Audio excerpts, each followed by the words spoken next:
দর্শক স্বাগত sports special আপনাদের সাথে আছে আমি পার্থ বণিক। আপনারা জানেন চলছে বাংলাদেশ গেমস এবং আজকেও কিন্তু অনেকগুলো ইভেন্টের ফলাফল এসেছে যেখানে পদকের তালিকা কিন্তু আরো ভারী হয়েছে।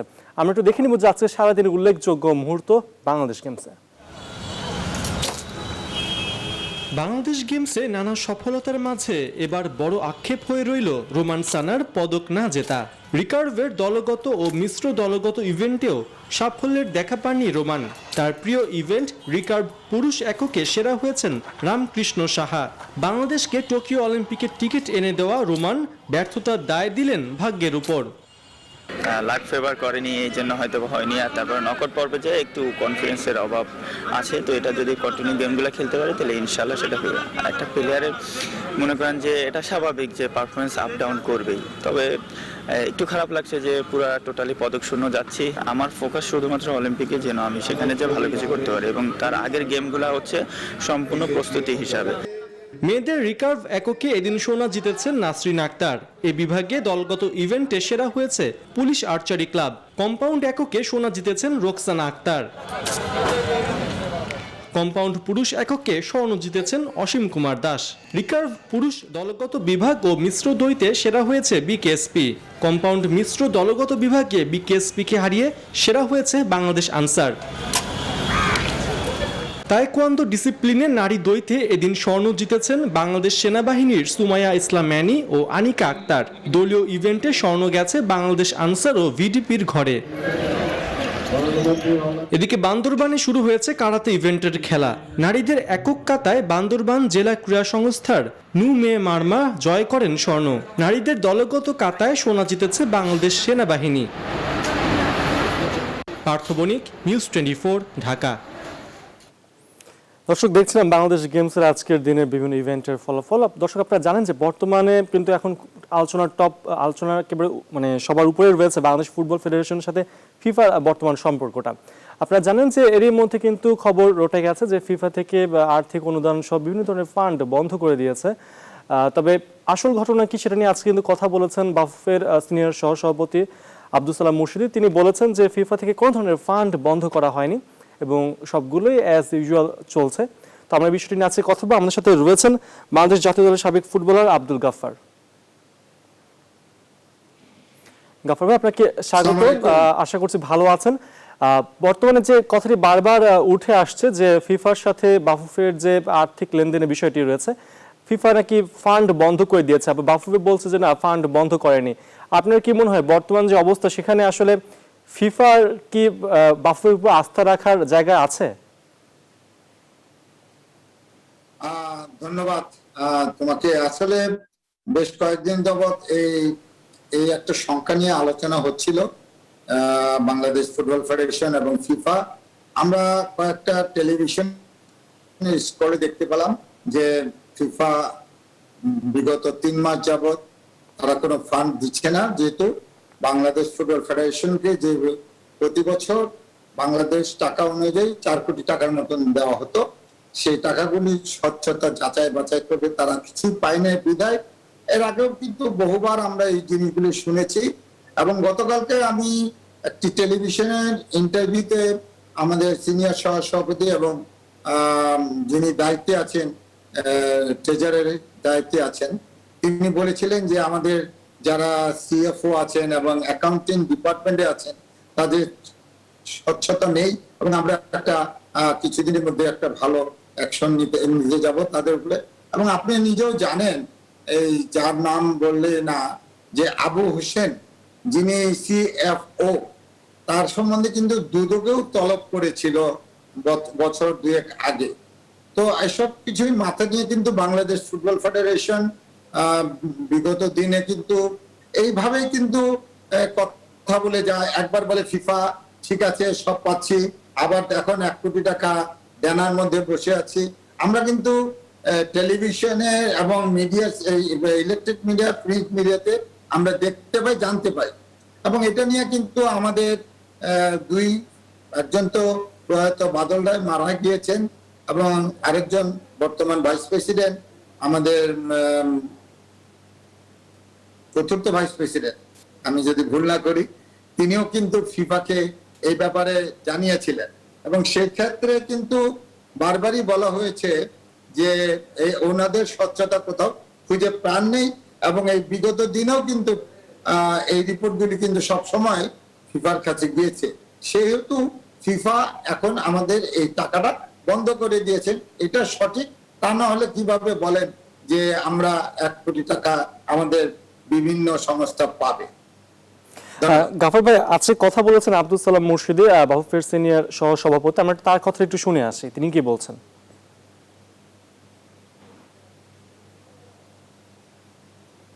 কোনো ধরনের আমাদের যে ফান্ড দেওয়া হয়, অনেক ধরনের ফান্ড দেওয়া হয়, যেটা আমাদের ধরেন স্যালারি, ইউটিলিটি বিলস, আদার্স এক্সপেন্ডিচার এবং গভর্নেন্স অ্যাডমিনিস্ট্রেশন ডেভেলপমেন্ট ফান্ড, যা যেগুলো আছে আমাদের, এইখান থেকে কোনো জায়গার ফান্ড স্থগিতকরণের কথা বলা হয়নি। আমাদের কর্মকাণ্ড এবং আমাদের ফাইন্যান্সিয়াল যেগুলো দেখেছেন তারা অডিট করে তারাও সন্তুষ্টি প্রকাশ করেছেন। এবং শুধু তাই না, আমাদের যে পেমেন্ট যেটা বলা হয়েছে এটা না, আমাদের মান্থলি পেমেন্টগুলো প্রতি মাসে দেওয়ার জন্যই তারা কিন্তু তাদের পরামর্শ দিচ্ছে। শুধু এএফসি আমাদের লাস্ট 4 বছরের কর্মকাণ্ডে এবং আমাদের ফাইন্যান্সিয়াল এক্সপেন্ডিচার প্রসিডিউরে সন্তুষ্ট হয়ে, আগে তো এএফসি কিন্তু 3 মাস পর পর ফান্ড রিলিজ করত। এখন এএফসি আমাদেরকে চিঠি দিয়ে জানিয়ে দিয়েছেন যে 2 বার তারা ফান্ড দিবেন। বছরের প্রথমে 75% এবং এই 75% এক্সপেন্ডিচার রিপোর্টটা যাওয়ার পরে তারা 30% ফান্ড রিলিজ করবে। যদি আমাদের মেথড পেমেন্ট বা আমাদের কোনো ধরনের এইসব জায়গায় আমাদের দুর্বলতা থাকতো, তাহলে কিন্তু একাধিকবার পেমেন্ট বা এই সমস্ত থেকে কিন্তু 2 বারে তারা পেমেন্ট করতেন না। শুনছিলাম সালাম মুর্শিদির কথা। আমাদের সাথে রয়েছেন আব্দুল গাফফার। গাফফার ভাই, আসলে আজকে যে মিটিংটা হয়েছে, ভার্চুয়াল সভা হয়েছে ফিফার সাথে বাফুফের, সেখানে বাফুফের ফাইন্যান্স সম্পর্কিত কার্যক্রমকে আরো স্বচ্ছতা, নিরপেক্ষ, জবাবদিহিতা নিশ্চিত করার লক্ষ্যে ফিফার পক্ষ থেকে অনুরোধ জানানো হয়েছে। যদি কিনা যেমনটা সালাম মুর্শিদি বলছিলেন যে তারা স্বচ্ছভাবে কাজ করছেন, কোনো ধরনের ফান্ড বন্ধ করা হয়নি, তাহলে কেন ফিফা থেকে বারবার বলা হচ্ছে যে এই কার্যক্রমকে আরো স্বচ্ছতা নিয়ে আসতে, আরো জবাবদিহিতা নিয়ে আসতে? আমার একটা প্রশ্ন কিন্তু এটাই, যদি স্বচ্ছতা এবং এই ফিফার এতগুলি টাকা প্রতি বছর বিভিন্ন খাতে আছে, আমরা জানি সালাম মুর্শিদির কথা শুনে এটা আসে কিন্তু নট ফর বাংলাদেশ ফুটবল ফেডারেশনের কর্মচারীর বেতন না, এটা কিন্তু ডেভেলপমেন্ট, ইয়ুথ ফুটবল থেকে শুরু করে সবকিছু ক্ষেত্রে আসে। সেটা যদি সঠিকভাবে ওরা যদি এই টাকাটাকে খরচ না করে কিংবা স্বচ্ছতা না থাকে, তাহলে কিন্তু বারবার কিন্তু এই প্রশ্নটা কেন আসে? বাংলাদেশ ফুটবল ফেডারেশনের 2 জন ভাইস প্রেসিডেন্ট এটা নিয়ে কিন্তু 36 কোটি টাকা বা 17 কোটি টাকা নিয়ে কিন্তু ইলেকশনের আগে কিন্তু ফিফাকে জানিয়েছিলেন।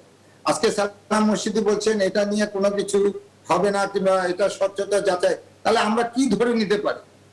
আমাদের কাছে কিন্তু প্রশ্নবোধক থাকে যে বাংলাদেশ ফুটবল ফেডারেশনে যারা এখন আছে তাদের নিজস্ব স্বচ্ছতা আছে কিনা। যদি তাদের নিজস্ব স্বচ্ছতা না থাকে, বাংলাদেশ ফুটবল ফেডারেশন শুধু গুন্ডি কয়েকজন লোকের না, Bangladesh football federation, Bangladesh football federation সব বিএফএফ কে দায়িত্ব কিন্তু সকল বাংলাদেশিদের উপরে পড়ে, পুরা জাতির উপরে পড়ে। যদি আমাদের এই ধরনের অস্বচ্ছতা থাকে, তাহলে ফিফার কাছে আমাদের দেশে এই রিপোর্টেশন থাকলে তো আমাদের অ্যাফিলিয়েটেড ক্যান্সেল হয়ে যাবে কিংবা আমরা ফান্ড পাবো না ভবিষ্যতে। তো আমার মনে হয় সালাম মুর্শিদি যে কথাটি বলেছেন, আমার মনে হয় উনি একবার কিন্তু বলেছেন স্বচ্ছতার অভাব আছেন, উনি দেখতে পেয়েছেন। আবার বলছেন যে ফিফা বিভিন্ন খাতে বিভিন্ন সময় বিভিন্ন টাকা দেন, সেক্ষেত্রে এফসি বলেছেন আগে দিবেন 75%, পরে দিবেন। ওয়েল ফাইন, কিন্তু আমাদের ফুটবল ফেডারেশনের নামে এই ধরনের দুর্নীতি কিংবা এই ধরনের অ্যাকাউন্টেবিলিটি যদি না থাকে, স্বচ্ছতা যদি না থাকে, বারবার ঘুরে ফিরে কিন্তু আমাদের উপরে দায়বদ্ধতা আসে।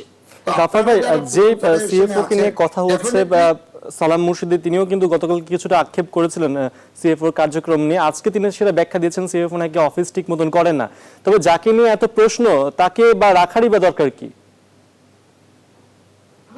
আমি কিন্তু ঘুরে ফিরে সেই প্রশ্নের উত্তরটাকেই আপনাকে দিচ্ছিলাম যে উনি কিন্তু বারবার বলেছেন যে আমাদের যেহেতু সালাম মসজিদে কিন্তু মূল দায়িত্বে অ্যাকাউন্টে, সেখানে অ্যাকাউন্টেবিলিটি আছে আবু হোসেন সাহেব সিএফও, সেই তার সাথে যারা আনুষঙ্গিক আছেন ডেফিনেটলি সকলেই জড়িত থাকেন। সেক্ষেত্রে সালাম কিন্তু তখন গতকালকে একটা টেলিভিশনে ইন্টারভিউতে বলেছেন স্বচ্ছতা উনি খুঁজে পান নাই এবং ইমিডিয়েটলি তিনি ব্যবস্থা গ্রহণ করবেন। সেখানে ডালমে কুচ কালা হয়, তাহলে কেন আপনি এখন আবার উল্টো পথে হাঁটছেন, উল্টো কথা বলছেন? এটা কিন্তু ঠিক না। আমার মনে হয় এটা কিন্তু ফুটবল ফেডারেশনের ভাবমূর্তি না, বাংলাদেশের ভাবমূর্তি নষ্ট হবে যদি এই ফিফা এই টাকাটা বন্ধ করে দেয়। তাহলে দুর্নীতিবাজ আমরা সবাই হয়ে যাব। কিন্তু সমস্ত ফেডারেশনে ফুটবল ফেডারেশনের সমস্ত লোকের উপরে কিন্তু বর্তাবে। অতএব আপনার আমার মনে হয় এই জায়গাটায় আমাদের করা উচিত যে যারাই এটার সাথে জড়িত আছে তাদেরকে উপযুক্ত শাস্তি এবং উপযুক্ত ব্যবস্থা দেওয়ার জন্য আমি বাংলাদেশ ফুটবল ফেডারেশনের সিনিয়র ভাইস প্রেসিডেন্ট সহ প্রেসিডেন্টের কাছে অনুরোধ রাখবো আমাদের উপর যেন এই ধরনের দোষারোপ দিয়ে বা ফিফা আমাদের ফান্ডটাকে যেন বন্ধ না করে। ইউর ডেভেলপমেন্ট থেকে শুরু করে মহিলা ফুটবল থেকে শুরু করে সব জাফর ভাই, এই যে জায়গায় ফিফার যে ফান্ডটা আপনি যেটা বলছিলেন, আমরা জানি যে ফিফার ফান্ড থেকে বাফের কর্মচারীদের বেতন হয়, তাছাড়া আরো কি কি খাত রয়েছে যেখানে আসলে এই ফান্ডটা কাজে লাগে? হ্যাঁ, আপনি অ্যাকচুয়ালি তো আমি আমার জানা সত্ত্বেও আমি যদি ভুল না বলি, ফিফা কিন্তু আমাদের কর্মচারী বেতনের ব্যাপারটা ফিফা এটা তো ফিফার অফিস না, এটা বাংলাদেশ ফুটবল ফেডারেশন। তারা কেন আমাদের অফিস কর্মচারীদের বেতনের দায় দায়িত্ব নিব? অ্যাকচুয়ালি এটা কিন্তু টোটাল টাকাটাই আসে ইয়ুথ ডেভেলপমেন্ট অ্যান্ড সারা বাংলাদেশে ফুটবল খেলোয়াড় খুঁজে বের করার জন্য আনুষঙ্গিক অন্যান্য খরচও আছে। ফুটবল ফেডারেশন চালাতে থাকলে বিভিন্ন খরচ, সেক্ষেত্রে কিন্তু এই টাকাটা ওইটাই ধরে দেয়। আমি যতটুকু জানতাম $1.2 মিলিয়ন। আমি একটা কথা আপনাদেরকে বলে রাখি, 2004 কি 5-এ সেপ প্ল্যাটার এই দেশে আসছিলেন, একদিনের খরচ হয়েছিল বাংলাদেশ ফুটবল ফেডারেশন দেখিয়েছিলেন 92 লাখ টাকা, হুইচ ইজ মানে আপনাকে যদি বলি 92 লাখ টাকা 24 ঘন্টা তার এখানে সফরে আসছিলেন উনি, ওনার সাথে আরো কয়েকজন, এবং এই 92 লক্ষ টাকা 24 ঘন্টায় উনি আমাদের ফুটবল ফেডারেশন খরচ করেন। ওটাও কিন্তু আপনারা খুঁজে দেখলে পাবেন, এবং এটা কিন্তু দুর্নীতি দমন অফিসে কিন্তু সবগুলি আছে। অর্থাৎ কিছু তো নিশ্চয়ই ঘটছে বিধায় কিন্তু ফিফা আজকে এই ধরনের একটা অ্যাকশনে যেতে বাধ্য হয়েছে। অনেক অর্থ। জি, অনেক অনেক ধন্যবাদ গাফফার ভাই আপনাকে আমাদের সাথে যুক্ত হবার জন্য, এবং আশা করছি যে এই ধরনের যতগুলো সমস্যা রয়েছে এগুলো বাফুফে খুব দ্রুতই সমাধান করবে। Thank you. ওকে দর্শক, এই পর্যন্ত নিচ্ছি ছোট্ট একটি বিরতি, আসার পর কথা হবে ক্রিকেট নিয়ে। সেই পর্যন্ত সকলেই সাথে থাকুন।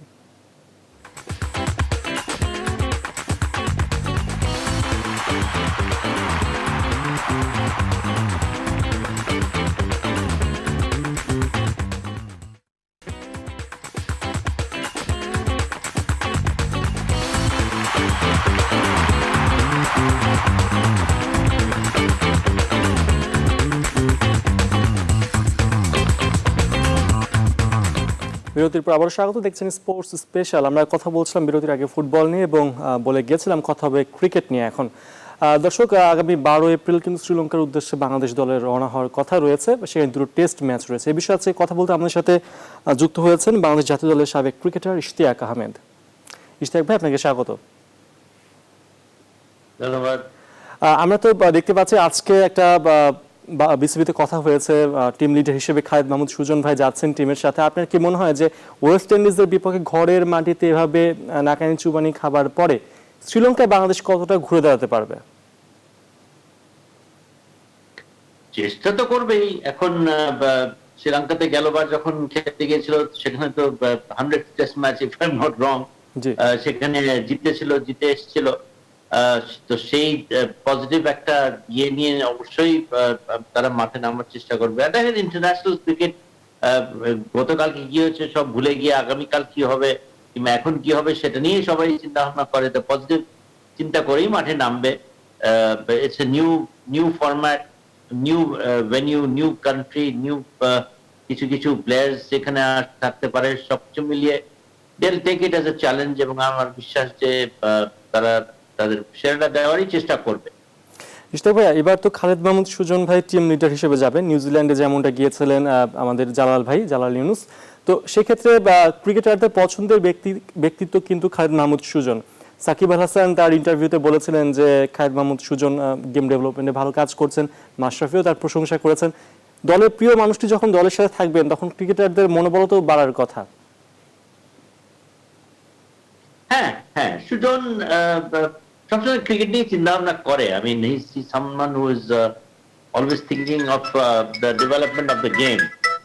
তো সেটা এবং আমার মনে হয় যে আইডিয়াল একজন ব্যক্তি যে কিনা ম্যানেজমেন্ট, টিম, কোচ সবের মধ্যে একটা সমঝোতা, একটা কোঅর্ডিনেশন করে নিতে পারবে। এবং যেহেতু সিনিয়র প্লেয়ার যেরকম মাশরাফি, সাকিব নাই, তারপরে কোচও খুব একটা সাকসেসফুল না, প্লেয়ারদেরকে মোটিভেট করার ব্যাপারে, তারপরে কি ঘাটতি আছে না আছে, কোনো কিছু যদি ল্যাক অফ কমিউনিকেশন যদি হয়ে থাকে, আর সবচেয়ে বড় জিনিস হচ্ছে আমার মনে হয় যে এত আনসাকসেসফুল কয়েকটা তাদের সিরিজ হলো, এরপরে প্লেয়ারদের সবকিছু মিলিয়ে স্পিরিটটা বেশ লো থাকবে। তো সেই ক্ষেত্রে আমার মনে হয় যে একদম সঠিক একজন লোককে এখানে নিয়োগ দেওয়া হয়েছে যে কিনা টিমটাকে চাঙ্গা রাখতে পারবে, আমার বিশ্বাস সেটাই।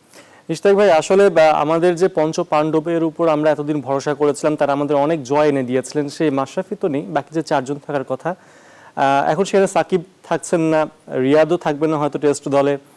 বাকি যে দুজন থাকে আসলে তামিম এবং মুশফিকেরও আসলে অংশ নেওয়া নিয়ে শঙ্কা রয়েছে, তার ইনজুরি রয়েছে, তিনি খেলেননি টেস্ট টি-20-তে নিউজিল্যান্ডে। তো তামিম মুশফিকের মধ্যে যদি একজনও কম পায় বাংলাদেশ, একজনকেও যদি না পায়, সেটা আমাদের জন্য কত বড় সমস্যা তৈরি করবে? দেখেন, সমস্যা তো এদের থেকেও যে কতখানি আমরা এন্ড রেজাল্টটা কি হচ্ছে সেটা আমরা দেখতেই পাচ্ছি। ইয়েস, ম্যাচিউরড প্লেয়ার, তাদের অনেক অবদান আছে, তারা কিছু প্লেয়ারেরা এত বছর পরে ওয়ার্ল্ড ক্লাস প্লেয়ার্সের পরিণত হয়েছে, হয়তোবা টিমে রেজাল্ট আনার ক্ষেত্রে তো এটা সম্মিলিত প্রচেষ্টা লাগে। এখানে কেবলমাত্র তামিম, মুশফিক আর সাকিব একা হলে তো হবে না, যদি না থাকে তো ইয়েস একটা হোঁচট খাবে। আই হোপ দ্যাট যদি মুশফিকের কিংবা তামিমের কোনো, মুশফিকের বিশেষ করে যদি ইনজুরি হয়ে গিয়ে থাকে, এটা থেকে যেন বেরিয়ে আসতে পারে। কারণ মুশফিক একটা solid player in the middle order, যে কোনো ফরম্যাটে। আমার মনে হয় এটা this is no secret that Mushfiq is the best player in best batsman in Bangladesh, world class player. But আরেকটা জিনিস যেটা আমাদেরকে মেনে নিতে হবে যে senior player one day will have to go. পরবর্তী যারা সিনিয়র্স আছে, আমি যতটুকু জানি এখানে এটার মধ্যে মোসাদ্দেক সম্ভবত ইনজুরির কিছু কথাবার্তা শুনছিলাম, যদি মোসাদ্দেক থাকে তো ভালো। He had a good season last time শ্রীলঙ্কাতে। লিটন দাস, তারপরে সৌম্য সরকার, শান্ত, এরা কারা থাকবে? এরা সৌম্য সরকার আর লিটন দাস থাকবেই, সিনিয়র প্লেয়ার কাউকে এদের কিন্তু খেলাতেই হবে।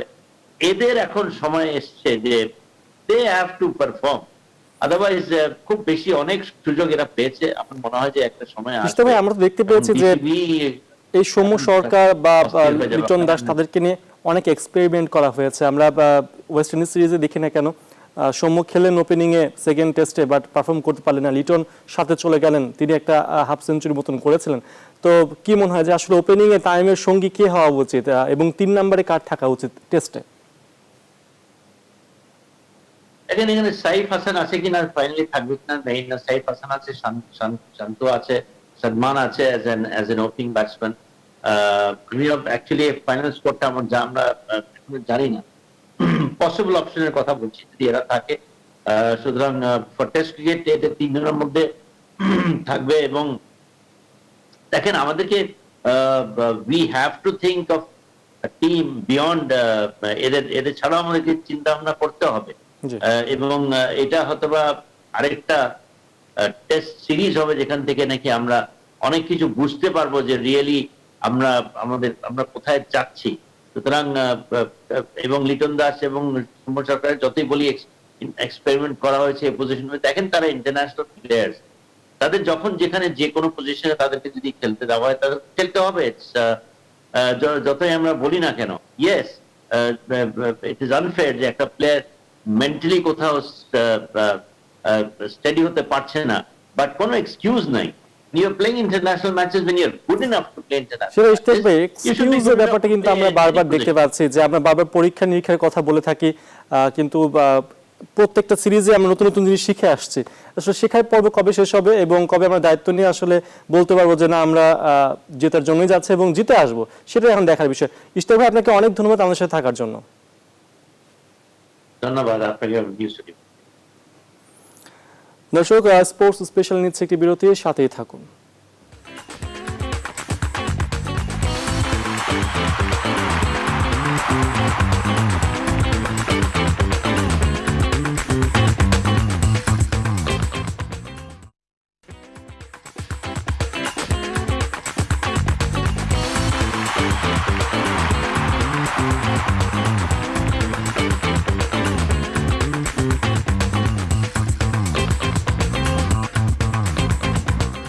বিরতির পর আবারও স্বাগত স্পোর্টস স্পেশালে।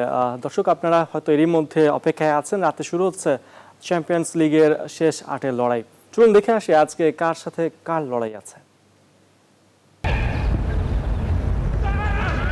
13 বার চ্যাম্পিয়ন্স লিগ শিরোপা জেতা রিয়াল শেষ 16 লড়াইয়ে আটালান্টাকে 4-1 গোলে হারিয়ে 2 মৌসুম পর পা রেখেছে কোয়ার্টার ফাইনালে। সব প্রতিযোগিতা মিলে টানা 11 ম্যাচে অপরাজিত রয়েছে গ্যালাক্টিকোরা। স্প্যানিশ লিগে শীর্ষ দলের সঙ্গে রিয়ালের পয়েন্টের পার্থক্য মাত্র 3। সবশেষ লিগ ম্যাচে রিয়াল 2-0 গোলে হারিয়েছে এইবারকে। ইনজুরির কারণে দলের অন্যতম তারকা সার্জিও রামোসকে এই ম্যাচে দলে পাচ্ছেন না জিনেদিন জিদান, তার সঙ্গে নেই এডেন হ্যাজার্ডও। তারপরও করিম বেনজেমা, অ্যাসেনসিওরা জ্বলে উঠলে পুরতে হতে পারে লিভারপুলকে। অন্যদিকে প্রিমিয়ার লিগে শিরোপার দৌড়ে না থাকলেও শেষ ক ম্যাচে ছন্দে ফিরেছে লিভারপুল। সব ট্রফি হাতছাড়া হওয়ায় কোচ ক্লপের নজর এখন চ্যাম্পিয়ন্স লিগের ট্রফিতে। গেল মৌসুমে লিগ শিরোপা জেতা দলটি এবার লড়ছে শীর্ষ 4-এ নিজেদের অবস্থান ধরে রাখতে। কোয়ার্টারে বুন্দেসলিগার দল আরবি লাইপজিগকে 4-0 ব্যবধানে হারিয়েছে তারা। মোহাম্মদ সালাহ, দিয়াগো জোতা ও সাদিও মানেরা রয়েছেন দুর্দান্ত ছন্দে। রিয়ালের রক্ষণ ভাগকে কঠিন পরীক্ষা দিতে হবে অলরেডসদের আক্রমণ ভাগের কাছে। এদিকে অপর ম্যাচে ঘরের মাঠে জার্মান ক্লাব বরুসিয়া ডর্টমুন্ডকে আতিথেয়তা দেবে ম্যানচেস্টার সিটি। শেষ 16 লড়াইয়ে আরেক জার্মান ক্লাব মনশেনগ্লাডবাখকে 4-0 গোলে হারিয়েছিল সিটিজেনরা। প্রিমিয়ার লিগেও জয়রথ ছুটে চলেছে গার্দিওলার শিষ্যদের। লিগ শিরোপা থেকে মাত্র 11 পয়েন্ট দূরে রয়েছে তারা। ফর্মের বিবেচনায় তাই এই ম্যাচে ফেভারিট হিসেবেই থাকছে ম্যান সিটি। ইনজুরির কারণে গার্দিওলা এই ম্যাচে পাবেন না ক্যান্সেলো ও ফার্নান্দিনিওকে। অপরদিকে বুন্দেসলিগায় ডর্টমুন্ড রয়েছে টেবিলের 5 নম্বরে। চ্যাম্পিয়ন্স লিগ ইতিহাসে মুখোমুখি লড়াইয়ে ম্যান সিটির সঙ্গে কখনোই হারেনি দ্য বিভিভিরা।